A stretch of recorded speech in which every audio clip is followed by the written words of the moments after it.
শিশুকে কোলে নিয়ে চলন্ত ট্রাকের সামনে ঝাঁপ দিয়ে আত্মঘাতী হবার চেষ্টা করলো এক মহিলা। এই ঘটনায় তুমুল চাঞ্চল্য ছড়িয়ে পড়ল কোচবিহার জেলার মেখলিগঞ্জ ব্লকের জামালদহে। গুরুতর জখম অবস্থায় ওই মহিলাকে উদ্ধার করে জামালদহ প্রাথমিক স্বাস্থ্য কেন্দ্রে নিয়ে যাওয়া হয়। সেখান থেকে তাকে অন্যত্র রেফার করা হয়েছে। পুলিশ এবং হাসপাতাল সূত্রে জানা গিয়েছে ওই মহিলার নাম রুকসানা বিবি। তার বাড়ি জামালদহের 201 নম্বর সাতঘড়িয়া এলাকায়। ঘটনাটি বৃহস্পতিবার সকাল 11টা নাগাদ চ্যাংরাবান্ধা জামালদহ রাজ্য সড়কের জামালদহ বনাঞ্চল সংলগ্ন শিববাড়ি এলাকায় ঘটেছে। ভাগ্যের জোরে 7 বছরের শিশু কন্যাটি বেঁচে যায় বলে জানা গিয়েছে, কিন্তু মায়ের অবস্থা গুরুতর। ঘটনাস্থলে পুলিশ পৌঁছেছে। কি কারণে মহিলাটি এই কাণ্ড ঘটিয়েছে সেটা পুলিশ খতিয়ে দেখছে। তবে এই ঘটনায় এলাকা জুড়ে ব্যাপক চাঞ্চল্য ছড়িয়ে পড়ল।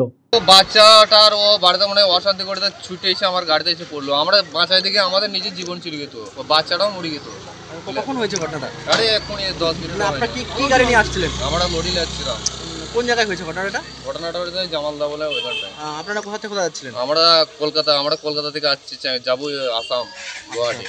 তো মানে কে ছিল ওখানে? মহিলা ছিল একজন মহিলা আর একটা বাচ্চা ছিল, 4 বছরের একটা মেয়ে ছিল। আচ্ছা, মানে ওখানকার লোক সব দেখেছে, সবাই বলছে মেয়েটা কি কোলে ছিল? হ্যাঁ, মেয়েটা না কোলে ছিল না, হাঁটি লেগেছিল। মেয়েটা কিন্তু যাতে চাইছিল না। মানে মেয়েটাকে নিয়েই হ্যাঁ, দুজনে একসাথে মানে গাড়ির সামনে ঝাঁপ দিছে।